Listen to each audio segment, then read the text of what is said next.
There's an unrepresentative focus on the fringe ends of the attachment spectrum, like aggressively preoccupied or dismissive. This leads to unnecessary polarization, stigma, and confusion, as most people don't operate uniformly at these extremities, but have complex, subtle, and sometimes even contradictory attachment responses.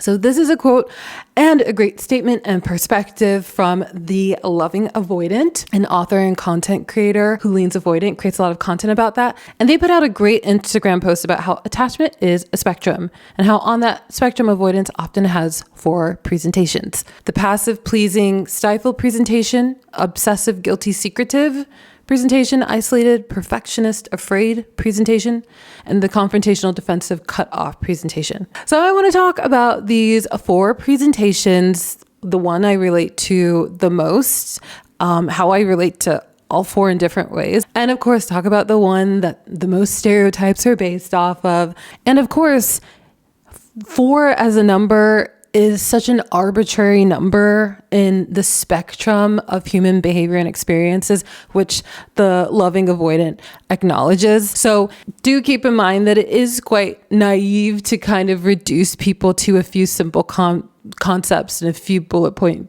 lists and project that onto an entire population. Even for your own sanity, your own faith in humankind, you're really doing a disservice to yourself if you do that. So whether you're saying something like all avoidants are narcissists, all women only want you for your money, all men are boys, these are very trauma-driven statements coming from a place of scarcity mindset and limiting belief systems to keep your trauma brain feeling safe. Emotionally healthy people don't like very bitter at the world people, and they pick up on that energy quickly, early within the first few dates. So if you have that behavior, you might not even realize that it's repelling people and really doing a disservice to what you ultimately want in your life. But if you're brand new here, my name is Wanda. Welcome to Confessions of an Avoidant. I'm here to be your avoidant friend online. So with that being said, let's jump into this. So first is the passive, pleasing, stifled presentation. This is someone who doesn't struggle to be in long-term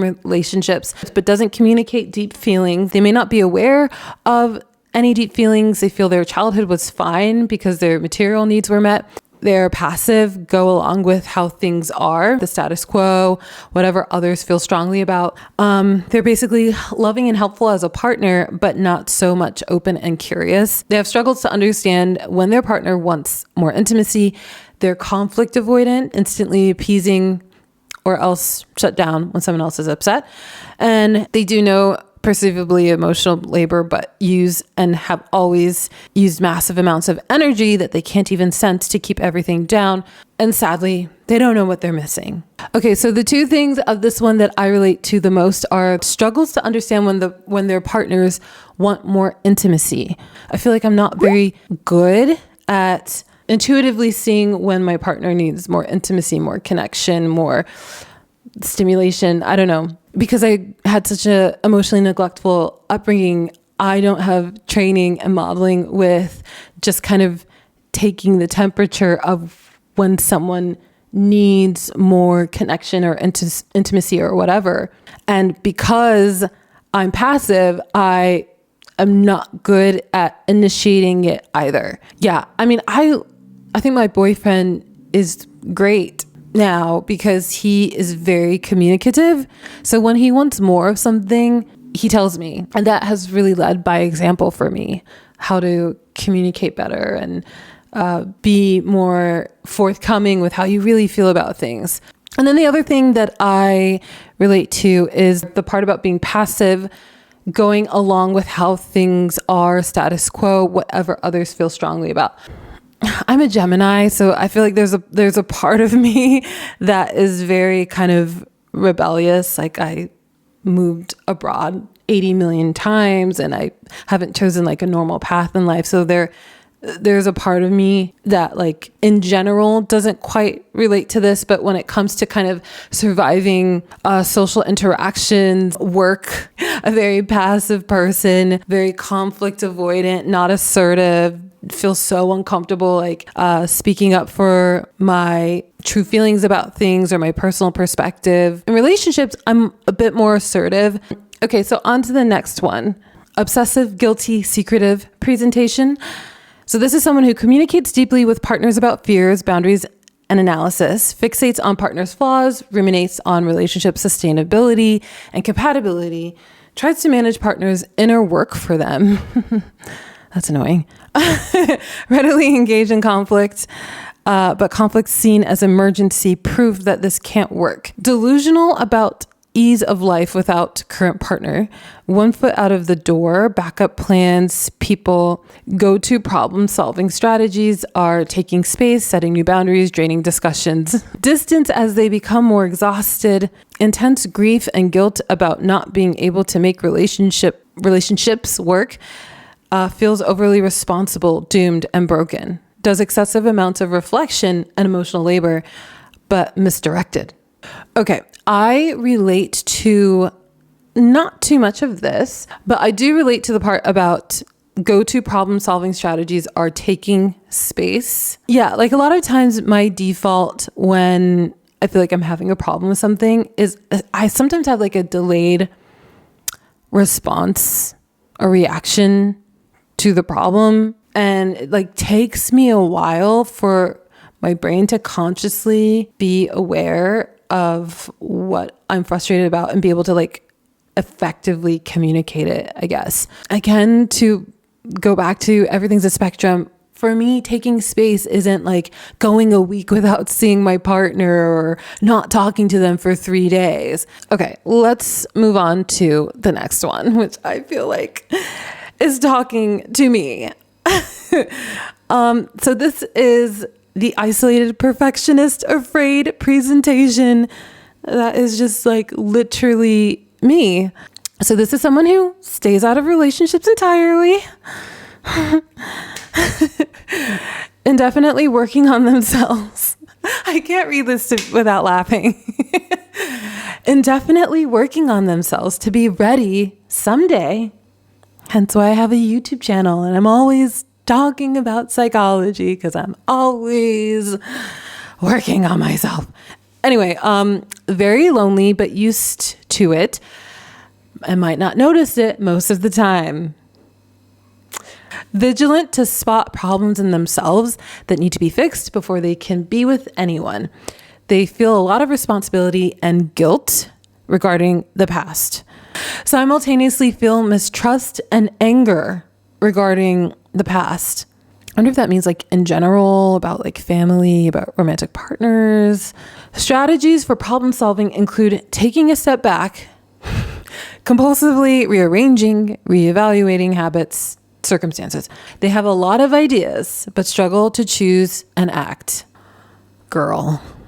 Try to solve relational problems in solitude.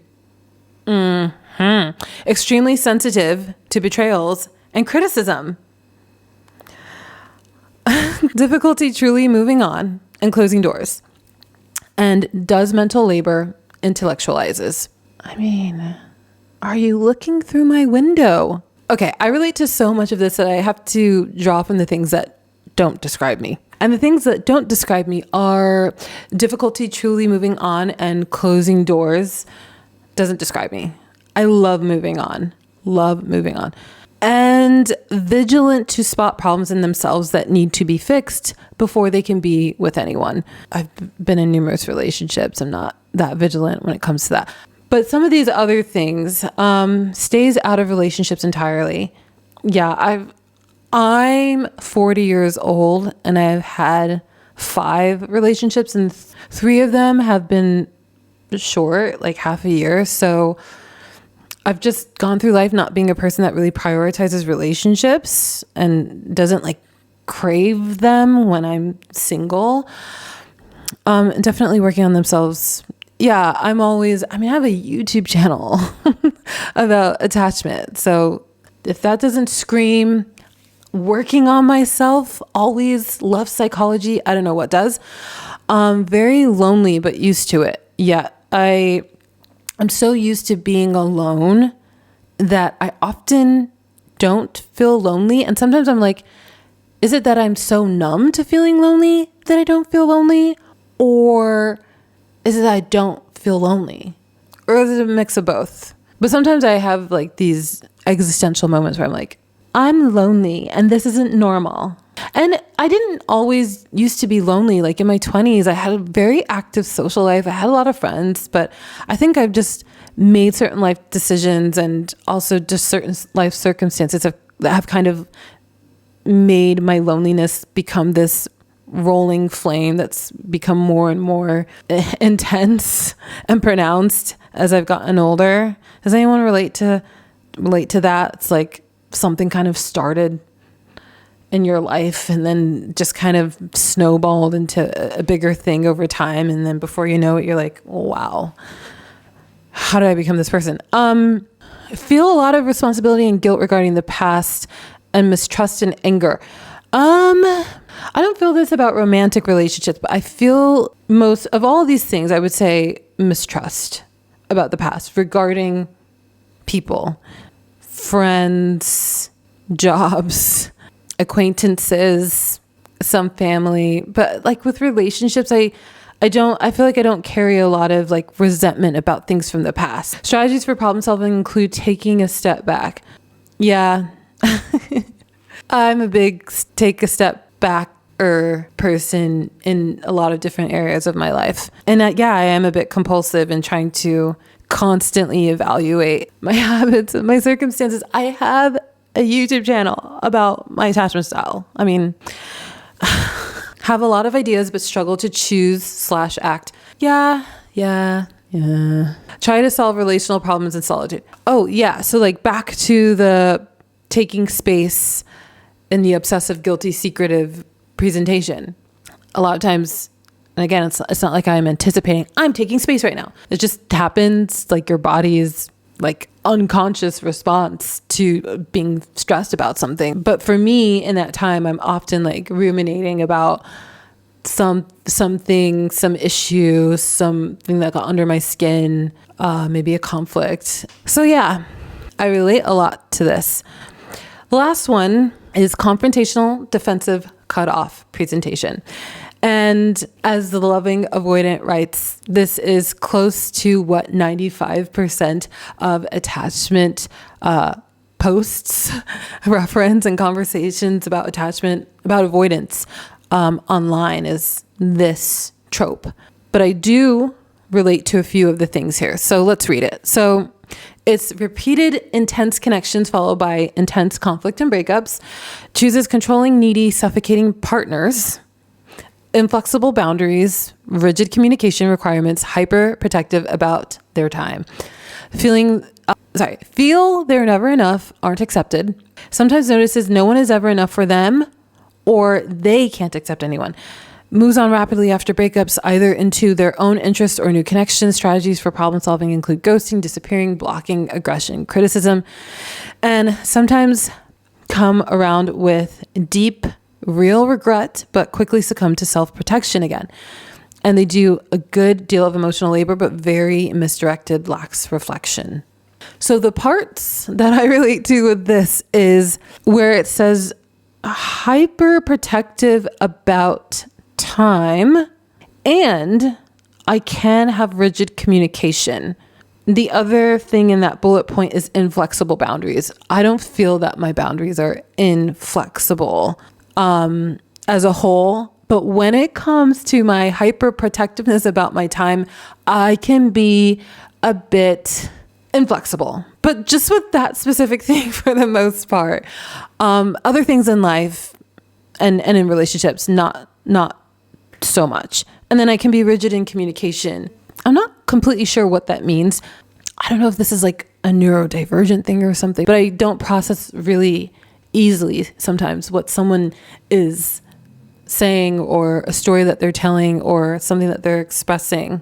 Sometimes I can be kind of rigid and easily frustrated if I feel like I'm not understanding something. Like sometimes I get like irritable if I don't understand what someone's communicating, and the way I communicate, like needing clarifications and certain things that they're saying, can be kind of rigid and a bit like irritable or something. I don't know the word I'm looking for, but specifically in romantic relationships that I'm like this. And yeah, I don't know if that's what this is referring to.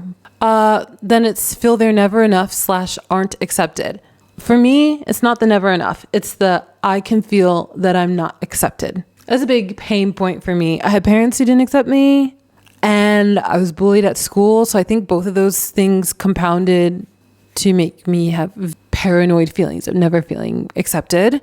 And the last thing is strategies for problem solving. I don't relate to all of these, but I relate to the ghosting one. Not in relationships. I will ghost people when, not in relationships, but mostly when I've had conflicts in friendships, acquaintances, situations, and situationships where I felt like the person was, because I'm a passive person, as we've established, sometimes people think that they can manipulate an outcome with me or say whatever that they want about me or like try to tarnish me in some way. And I have no problem ghosting people like that. I do think that there is a time and a place to ghost people. And if someone is showing that they have some narcissistic patterns, like I don't have a problem ghosting people like that. And like showing them like, you don't mean anything to me. Once you cross me, like we're done. You don't mean anything to me. You don't influence my life in any way. And I'm happy to like teach you that lesson. It's like going gray rock or cutting off someone in your life who you know is emotionally abusive. And I wish more people who like kind of fall victim to like love bombing or someone manipulating them could like recognize those patterns playing out earlier so that they could be like, you know what? F you. I'm done with you. Like I'm signing out of this situation. And that's what I think is best sometimes when you're dealing with, manipulative people. I think there's a time and a place for ghosting when you're dealing with people who think that they can walk all over you. I just went through this with a friend actually. Like they kept, this friend is covert narcissistic type of person. And I had a conversation with them hoping to like resolve the issue, but they just started like doing the whole like blame shift thing, insult me. When I'm dealing with people like that, I will ghost them because manipulative people who think that they can walk all over me don't have a place in my life. But the other things, disappearing, blocking, aggression, criticism, I don't do. Blocking, don't relate to that. I think blocking is kind of you showing your cards that you're so affected by someone that you need to block them in order to not look at them. It's kind of giving that person more power. So I never block, ever. I'm just not going to look at you. I'll stay friends with you on Instagram and Facebook, but you will never see me looking at you, liking any of your stuff. So anyway, I'm rambling. So that's pretty much it. If I'm rounding up like the composite of who I am, I'm mainly that isolated perfectionist afraid type with bits and pieces of the others. So that was really interesting. I love this post so much. And if you guys have never heard of the Loving Avoidant, they have 100,000 followers on Instagram. So I would think a lot of you have, but if you haven't, check out their content. It's so incredible. And I will see you in the next video.